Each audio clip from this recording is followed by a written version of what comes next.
Pois é, pessoal, nunca a frase pega fogo cabaré do Leonardo teve tanto sentido quanto agora. E o cabaré que eu estou falando é o Congresso Nacional. Vocês estão sabendo que o Hugo Motta sofreu denúncias gravíssimas de rachadinha, de uso de funcionário em fazenda particular, e esses escândalos podem colocar o Hugo Motta literalmente numa gelada. A gente tinha dito para vocês que bastava, né, o Hugo Motta fazer alguma movimentação contra o Supremo Tribunal Federal que escândalos iam aparecer. Pois é, o Jornal Cidade Online, fez uma denúncia gravíssima, ou melhor, uma previsão gravíssima sobre o Hugo Motta que pode sacudir por completo, né, o sistema político brasileiro. Não sei se você percebeu, a matéria do jornal Cidade Online, ela diz o seguinte: sem saída, Hugo Motta deve seguir o caminho de Eduardo Cunha e Severino Cavalcante. A renúncia.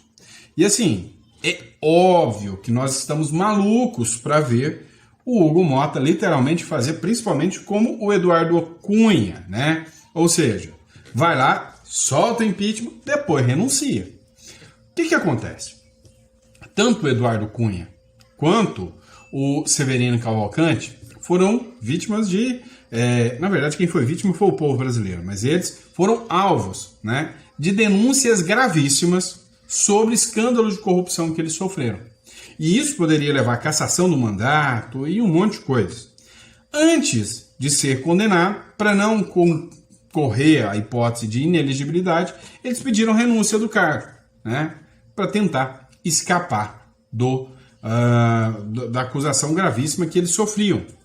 Acontece que no caso do Hugo Motta não está muito diferente, não. Olha só, a Folha de São Paulo fez uma publicação e agora, né, foi republicada aqui pelo Deltan Dallagnol, né, escândalo. O presidente da Câmara dos Deputados, Hugo Motta, do Republicanos, empregou em seu gabinete o caseiro da sua fazenda, ou seja, acusando aqui a prática de rachadinha do Hugo Motta. Eu vou colocar aqui um trecho da reportagem da Folha de São Paulo para vocês, dá uma olhada.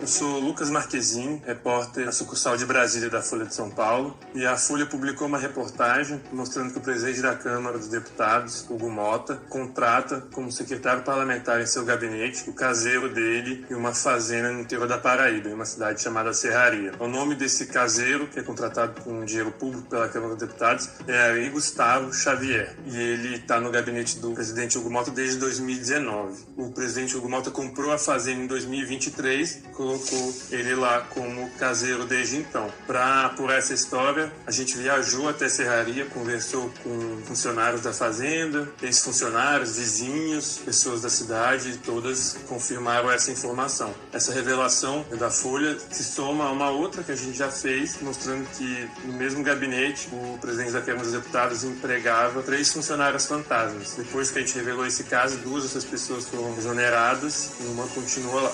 Acompanhe a cobertura completa no site da Folha. Pois é, você vê que a casa está caindo. E aí, eles vão cobrar agora do Supremo Tribunal Federal para que o Supremo Tribunal Federal venha agir, né, contra o Hugo Motta. E aí o Hugo Motta pode se sentir acuado nesse caso. E se ele tiver que pedir renúncia aqui e não sentir que vai ter a proteção do Supremo Tribunal Federal ou do próprio governo Lula, ele vai acabar soltando a bomba, né? Pode ter certeza disso. Olha só, outro ponto interessante aqui agora, vamos voltar a falar de geopolítica aqui, regional, vamos falar do Gustavo Petro. O cara, acho que formou alguma coisa estragada, só pode.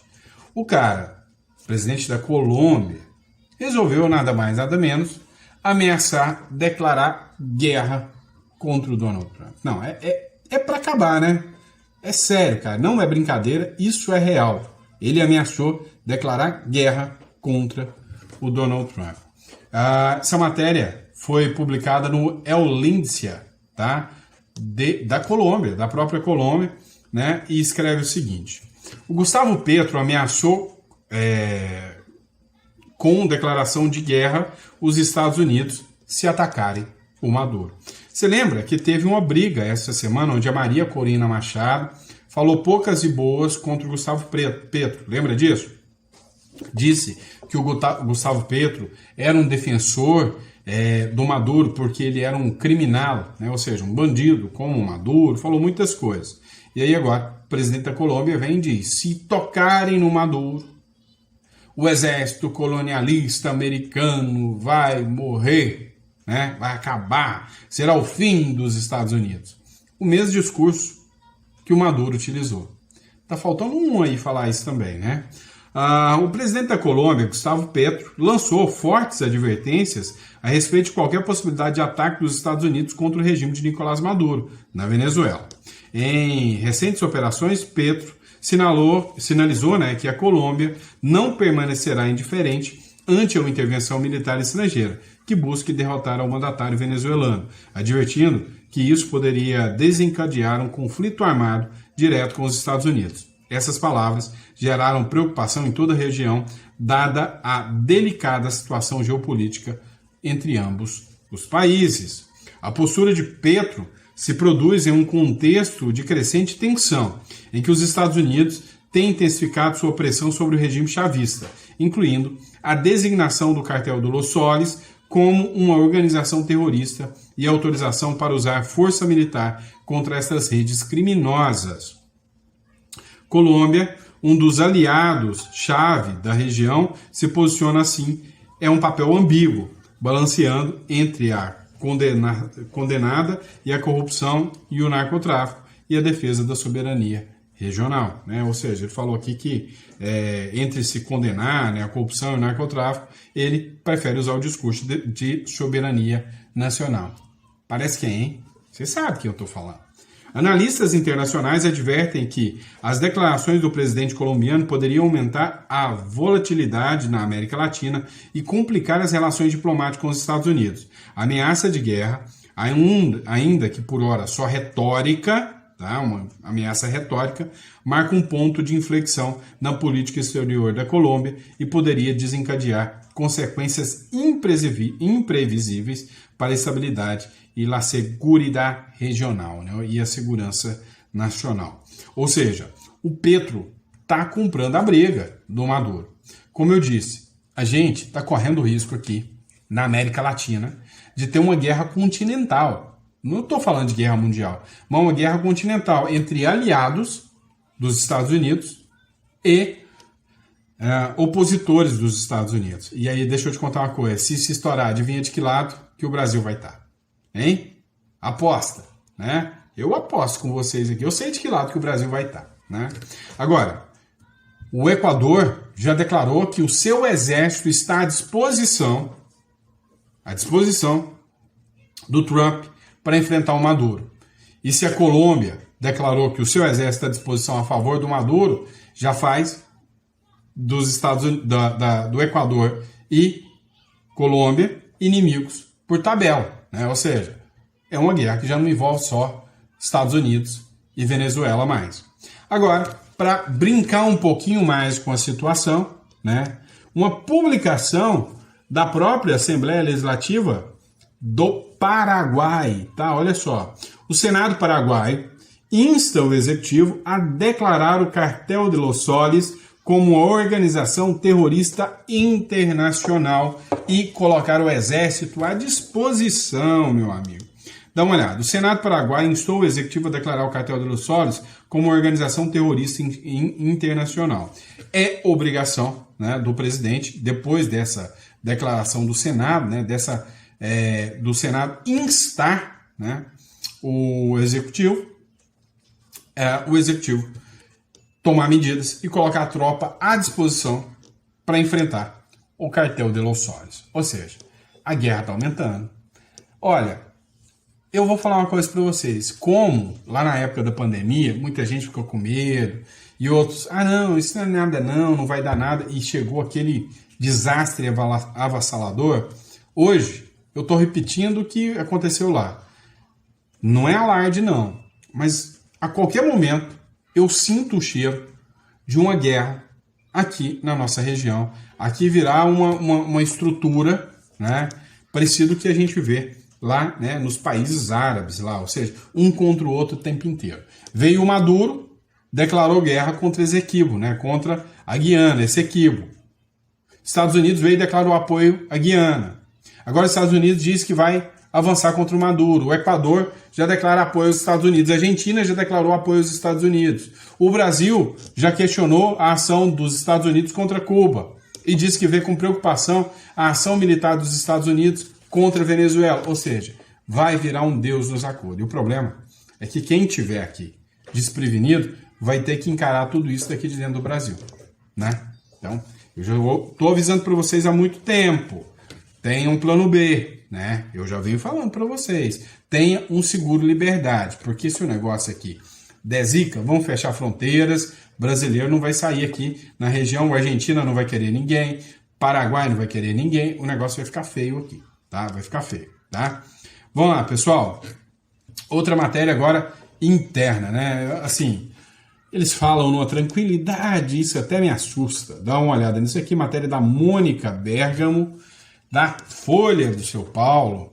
É o seguinte, juízes pedem que o CNJ, que é o Conselho Nacional de Justiça, o órgão que regulamenta, né, que fiscaliza e que estrutura o judiciário brasileiro, o Conselho Nacional de Justiça, eles pediu para o Conselho Nacional de Justiça autorizar a identificação de qualquer um que acessar o site e consultar o salário do juiz.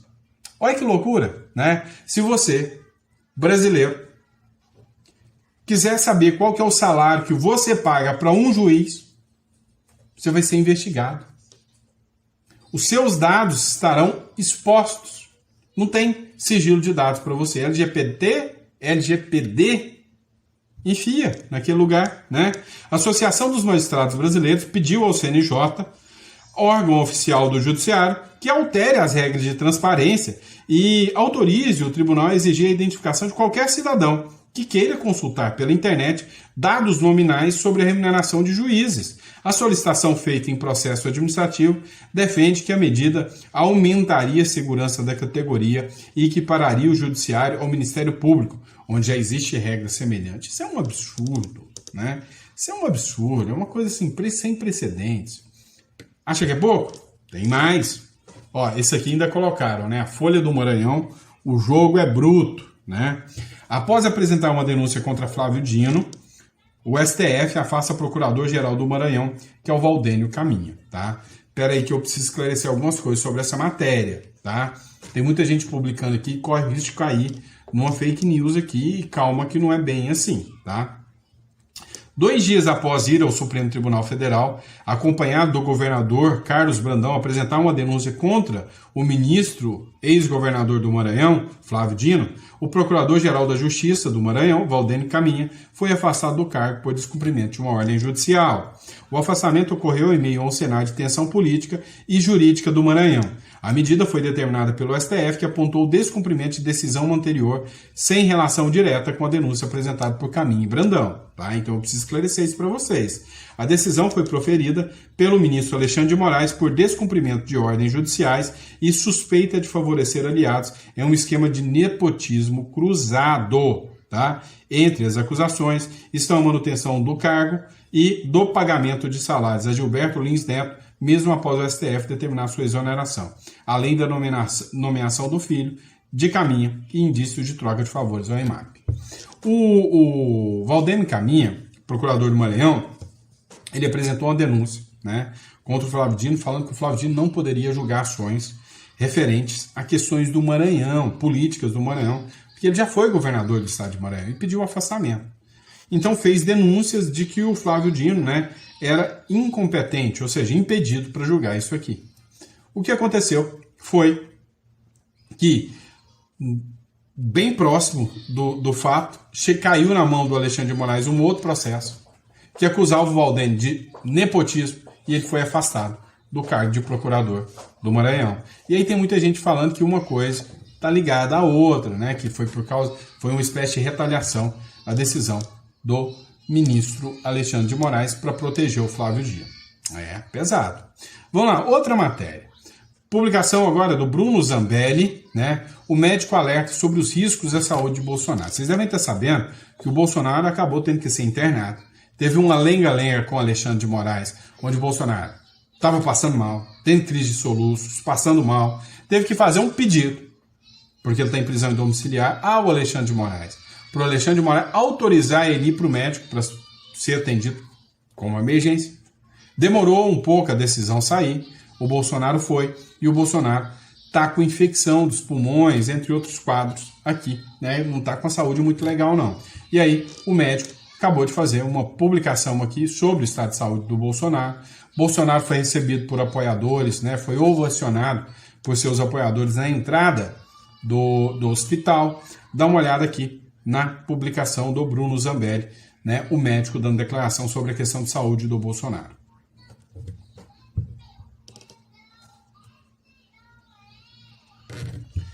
Pessoal, teve um problema de conexão aqui, tá? Acabou saindo do ar aqui. Mas, enfim, o que aconteceu? Tem a matéria aqui que eu ia complementar a matéria do G1 aqui para vocês, tá? Sobre os exames do Bolsonaro. Exames de Bolsonaro indicam resíduos de infecções pulmonares, esofagite e gastrite, diz boletim médico, tá? Então, já que eu não consegui o vídeo, tá? O boletim médico divulgado pelo Hospital DF Star em Brasília nesse sábado informa que os exames realizados pelo ex-presidente Jair Bolsonaro mostraram um quadro de infecções pulmonares, esofagite e gastrite. Segundo o documento, os exames evidenciaram a imagem residual de 2 infecções pulmonares recentes, possivelmente relacionadas a episódios de broncoaspiração. A endoscopia mostrou persistência da esofagite e da gastrite, agora menos intensa, porém com necessidade de tratamento médico contínuo. E aí vai mais um pedido para o ministro Supremo Alexandre de Moraes para ter, né, o direito ao tratamento médico contínuo. A verdade é que isso tudo, né, segundo informações que circulam aí pela internet, não posso dizer se oficiais, é que tudo isso ainda é referente, né, à facada que o Bolsonaro tomou, ou seja, ainda é, né, o reflexo da facada, né, do presentinho que o Bolsonaro tomou de alguém da turminha do amor, né, de alguém da turminha do amor. Vamos lá, pessoal. Matéria da Folha de São Paulo agora. Michele Bolsonaro chama Lula de pinguço e diz, no Nordeste, que votar mais de uma vez no PT é burrice. E aí? Mentiu, não mentiu? Qual que é a opinião de vocês? Coloca no comentário. Vamos ver se a gente consegue o vídeo dela aqui, isso vai estar se rodando. Ó. Deu uma falha aqui, pessoal. Acho que é a falha da conexão, tá? Então, acho que a gente está com um problema aqui da conexão da internet, mas dá para vocês terem uma noção aqui, né, da matéria, tá? Vamos lá, acho que agora vai dar. Deixa eu tentar aqui. Vamos ver se sai a matéria aqui para vocês. Vamos lá. Um homem que corta um BPC, um homem que tira a comida do prato, um homem que por maldade para o fornecimento de água para dizer Deus é tão bom que deixou o povo do Nordeste sem água para me trazer como Salvador, para trazer água para o povo. Maldito, pensamento maligno. Se auto-intitula o pai da pobreza e está trazendo as pessoas para a miséria. Nós não vamos mais aceitar essas falácias. Mentirosos, cachaceiro, pinguço, irresponsável. É isso que ele é. Mas não tem problema, porque a lei da semeadura é para todos. A lei da semeadura é para todos. E o povo está acordando e o povo vai acordar. Meus amados, não tem problema você ter votado uma vez no PT, mas votar 2, 3 já é burrice. Você precisa se libertar dessa burrice política. Um homem que corta um BPC. Espero até semana que vem que algum do PT vai entrar com processo contra Michele Bolsonaro e a PGR vai apresentar esse processo contra Michele Bolsonaro. Mas não vai ser só contra ela não, tá? O Romeu Zema também, né, lançou a sua candidatura e na sua candidatura ele promete varrer o PT do mapa em 2026 e falou a mesma coisa, a mesma coisinha que a Michele falou, ele falou do Lula, tá? Ó, o governador de Minas Gerais, Romeu Zema, anunciou nesse sábado, em São Paulo, sua pré-candidatura à presidência da República nas eleições de 2026. O anúncio foi feito durante o 9º Encontro Nacional do Partido Novo, realizado no Atium Business Center, na Chácara Santo Antônio, zona sul da capital de São Paulo, em formato de palestras estilo TED Talk, né? Ou seja, uma palestra bem direcionada para o público, né, investidor, bem direcionada para o público de empresários. Vamos lá, tem mais. Olha só. O bicho vai pegar, não tenho dúvida sobre isso. Matéria da Revista Oeste, né, publicação também do Vinícius Carrion aqui. Estados Unidos avaliam sanções contra agora os assessores do ministro Supremo Alexandre de Moraes. O deputado federal licenciado Eduardo Bolsonaro articula punições em território norte-americano para os assessores do ministro Supremo Alexandre de Moraes. Foi liberada, né, aquela ação, aquela divulgação do Vaza Toga. Estava tentando lembrar o nome aqui. Vaza Toga 2, onde os ministros, os juízes dos ministros do Supremo, como vocês sabem, né, são 11 ministros para julgar milhões de processos do Brasil inteiro. Os caras não dão conta, né? E aí o que acontece? Eles têm juízes para auxiliar. E os juízes auxiliares tinham um grupinho de WhatsApp onde eles falavam, ó, esse aqui falou mal do Lula. Falou mal do Lula. Falou? Beleza. Prende ele. Então, assim, fizeram uma justiça paralela. Foi a denúncia, né, que foi feita pelo Schellenberg, né, o jornalista Schellenberg, foi feito também pelo Glenn Greenwald, jornalistas americanos. Então, o Vaza Toga aconteceu. E agora, o Eduardo Bolsonaro articula que esses juízes auxiliares do Moraes tomem as sanções também. Não sei se padrão Magnish, mas tomarão sanções graves também, né? Vamos lá, outra matéria interessante. Ativista de esquerda, left people, perseguida. Sim, não é pela direita, tá? É pela própria esquerda também. A ativista perseguida por Erika Hilton consegue asilo político na Europa para evitar prisão. Olha só. Nascida em São Paulo há 32 anos, Isabela Cepa se transferiu para a Europa há aproximadamente um ano. Em 10 de junho, solicitou o status de refugiado. O nome do país não será informado na reportagem a pedido da própria Isabela. Então, ela foi para a Europa, pediu asilo político, que alega questão de segurança. O pedido foi aceito no dia 25 de julho. Ou seja, ela apresentou provas de ameaças, tá? A partir desse momento, ela passa a ser reconhecida oficialmente como uma cidadã perseguida pelo Estado brasileiro por motivações políticas. O caso tem a ver com falas ativista sobre a deputada federal Erika Hilton. Isabela conta agora com a proteção e cuidados com sigilo pessoal equivalente aos concedidos a refugiados de locais em conflito militar. Não pode retomar ao país e precisou ceder seu passaporte nacional, que será substituído por um documento específico para refugiados reconhecidos internacionalmente, né? O que aconteceu no caso dessa moça aqui? Essa moça é esquerda, feminista, tá? E aí, ela tem o seguinte discurso. Ela defende a pauta das mulheres e ela diz que mulheres trans são homens biológicos e que não podem ser considerados como mulheres. E que, neste caso, é uma afronta às mulheres ter, nas palavras dela, um homem assumindo o lugar de mulher. E aí, agora ela também foi crítica, porque teve parece que foi uma premiação sobre as mulheres, e a Erika Hilton, né, participa lá da comissão da mulher, alguma coisa assim. E aí ela, né, teve ações contra ela, e com base nos documentos que ela apresentou, ela foi considerada pela Europa como uma refugiada política, uma asilada política perseguida pela esquerda do Brasil. E não é uma pessoa de direita perseguida e asilada. Agora é uma pessoa de esquerda perseguida e asilada. Rapaz, tá brincadeira não, hein? Vamos lá. Essa aqui é para te deixar de queixo caído. Se você ainda não procurou o nosso escritório para entender a loucura que está acontecendo e tentar se internacionalizar, ter sua conta fora do Brasil, ter a possibilidade de ter um plano B, é porque você não está entendendo. mas não está literalmente entendendo o tamanho da bomba que vai cair no colo do brasileiro, tá?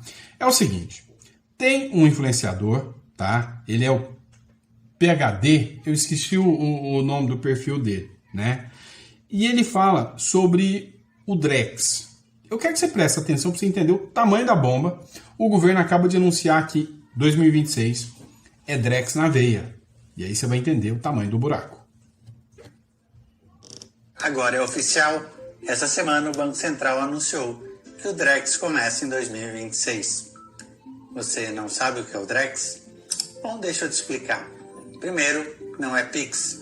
Depois, não é uma criptomoeda. Mas a única certeza é que vai mudar a sua forma de lidar com dinheiro e vai mudar a sua vida. Vamos explicar então o que é o Drex. O Drex é um CBDC, que é uma moeda digital do Banco Central. Isso quer dizer que o Banco Central sabe tudo e aonde está funcionando qualquer coisa. Qual é a grande diferença do Pix? Pix é uma forma de pagamento. Então eu paguei para você e essa transação foi só entre nós dois. Uma criptomoeda, ela trabalha com blockchain, que dá a você um anonimato, você distribui esse dinheiro na rede e depois paga uma outra pessoa. E você tem a garantia desse anonimato. Qual era a promessa do Drex em 2024/2025? Simples, nós teremos segurança, privacidade e rastreabilidade. O que o Banco Central falou agora? Bom, nós teremos apenas rastreabilidade e controle. Exatamente isso. Para 2026, toda a compra e venda de automóveis, imóveis, crédito deve passar necessariamente pelo Drex em uma fase inicial, que não terá o blockchain, nem a privacidade e nem a segurança. Olha que loucura! Pois bem, a partir de agora, nós teremos que conviver com duas moedas. Um Drex vale R$1, mas cuidado, quando R$1 transformar em um Drex, ele não pode mais voltar a ser real. A lógica é que com Drex, o Pix, o Open Finance, o Brasil é o primeiro país do mundo democrático a ter tudo isso junto. A gente só perde para um país, China, mas ele não é democrático. E a pergunta é, você confia em um país que não é democrático? Essa talvez é a grande questão. Um dos engenheiros que estava no projeto e que abandonou disse: o Drex não é o dinheiro do futuro, mas sim a preservação do passado e do controle. Para terminar com uma reflexão, eu te pergunto, você trocaria R$100 por 100 Drex e nunca mais poder ter o papel na mão e esse controle está exatamente no governo? Vale pensar no seu futuro. O Drex começa o ano que vem. Agora é oficial. E aí, tá afim de confiar no governo Lula para cuidar do seu rico dinheirinho que você trabalhou a vida inteira para ter? E que se você quiser ir lá buscar tudo, o governo vai te chamar e falar: companheiro, por que você tá pegando o seu dinheiro? É bom para você? Não? Então, qual que é a minha sugestão para você, tá? Entre em contato com o nosso escritório, aproveite enquanto é tempo e abra, né, o mais rápido possível uma residência uruguaia, que é a mais rápida de todas, tá? A partir disso, você vai ter a possibilidade de ter contas em dólar, sem a rastreabilidade, né, do Drex. Então, assim, tá na hora de você começar a pensar. Você está pronto e preparado para enfrentar tudo que o governo te manda de peito aberto? Se não, entre em contato com a gente aqui, tá bom? Grande abraço, fica com Deus e até o próximo editorial.